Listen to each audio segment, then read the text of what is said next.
ప్రతి ఉదయం దేవుని వాగ్దానం అనే కార్యక్రమానికి ప్రేమతో మిమ్మల్ని ఆహ్వానిస్తున్నాను. ఈ ఉదయకాల సమయంలో దేవుడు మన కొరకు ఏర్పాటు చేసినటువంటి వాక్య భాగము 32వ కీర్తన 8వ వచనాన్ని ధ్యానించుకుందాం. 32వ కీర్తన 8వ వచనాన్ని ధ్యానించుకుందాం. నీ మీద దృష్టించి నీకు ఆలోచన చెప్పేదను. క్రీస్తునందు ప్రియమైన దేవుని బిడ్డలారా, ఈ ఉదయకాల సమయంలో పరిశుద్ధాత్మ దేవుడు మనకిస్తున్నటువంటి వాగ్దానము, నీ మీద దృష్టి ఉంచి నీకు ఆలోచన చెప్పేదను. ఈ యొక్క వాగ్దానాన్ని మన జీవితాలకును మన కుటుంబాలకును దేవుడు ఆశీర్వాదకరముగా మార్చునుగాక.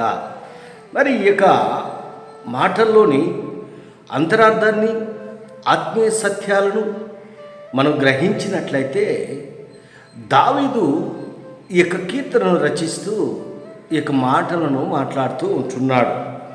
మరి ఒక సాధారణమైనటువంటి స్థితిలో ఉన్నటువంటి దావీదు, దేవుడు ఏ రీతిగా దావీదును ఆశీర్వదించాడు, ఉన్నతమైనటువంటి స్థితిలోకి ఏ రీతిగా దేవుడు దావీదును తీసుకెళ్ళాడు అనేది దావీదు జీవితంలో మనం గమనించినట్లయితే, దావీదు దేవుని యందు భయభక్తులు కలిగినటువంటి వాడుగా మనం చూస్తూ ఉంటున్నాం.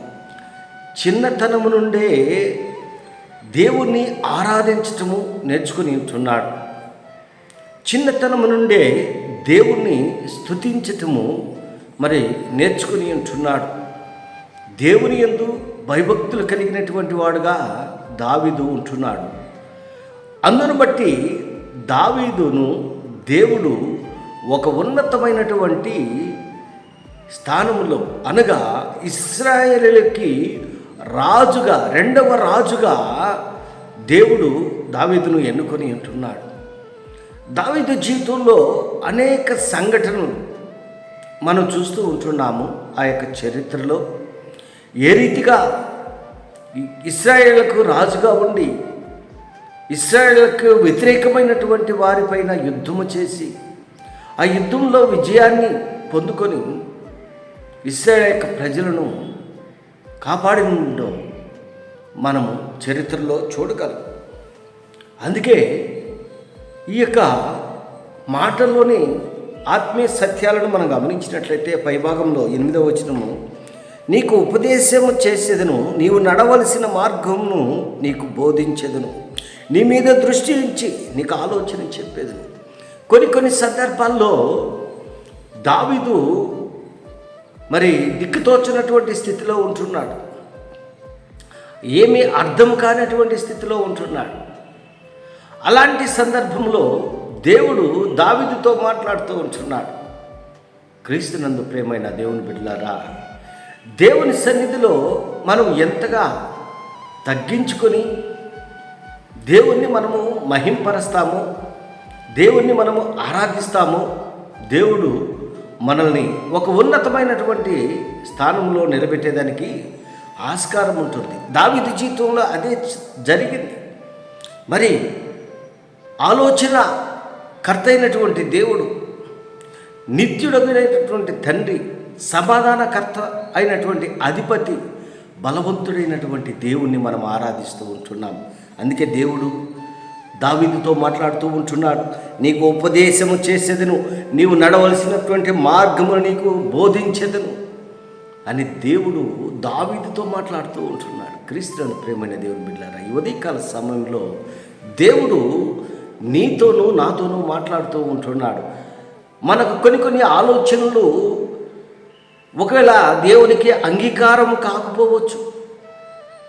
మనం తీసుకునేటువంటి నిర్ణయాలు దేవునికి అనుకూలంగా లేకపోవచ్చు. కానీ చక్కని ఆలోచన ఇచ్చేటువంటి దేవుడు మన దేవుడు. యెషయా ప్రవక్త ముందుగానే ఆయనకి పేర్లను ఆయన గ్రంథంలో, యెషయా గ్రంథంలో లిఖించున్నాడు. బలవంతుడైనటువంటి దేవుడు, నిత్యుడైనటువంటి తండ్రి, సమాధానకర్త, అధిపతి అని పేరు పెట్టబడనని యెషయా గ్రంథంలోని ప్రవక్త ప్రవచించాడు.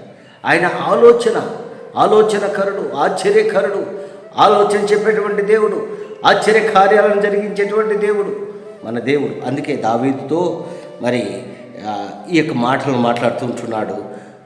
ఈ యొక్క మొదటి వచనంలో మనం గమనించాలి, తన అతిక్రమమునకు పరిహారము నొందినవాడు, తన పాపమునకు ప్రాయశ్చిత్తము నొందినవాడు ధన్యుడు. యెహోవా చేత నిర్దోషి అని ఎంచబడినటువంటి వాడు, ఆత్మలో కపటము లేనివాడు ధన్యుడు. ఇక్కడ కొన్ని మాటలను, కొన్ని హెచ్చరికలను ఇస్తూ ఉంటున్నాడు. అంత మాత్రమే కాదు, కానీ నీ మీద దృష్టి ఉంచి నీకు ఆలోచన మరి చెప్పేదినని దేవుడు మరి వాగ్దానం చేస్తూ ఉంటున్నాడు. ఈ యొక్క వాగ్దానాన్ని మనం స్వీకరించి ఆయన మాటల కొరకు, ఆయన దీవెనల కొరకు, ఆయన ఆశీర్వాదాల కొరకు నీవు నేను ఎదురు చూసేటువంటి వారిగా ఉండాలని ఈ కొద్ది మాటల ద్వారా నేను హెచ్చరిక చేస్తున్న దేవుడి యొక్క మాటలను మీకును మీ కుటుంబాలకును ఆశీర్వాదకరంగా దేవుడు మార్చిన గాక. ఆమేన్.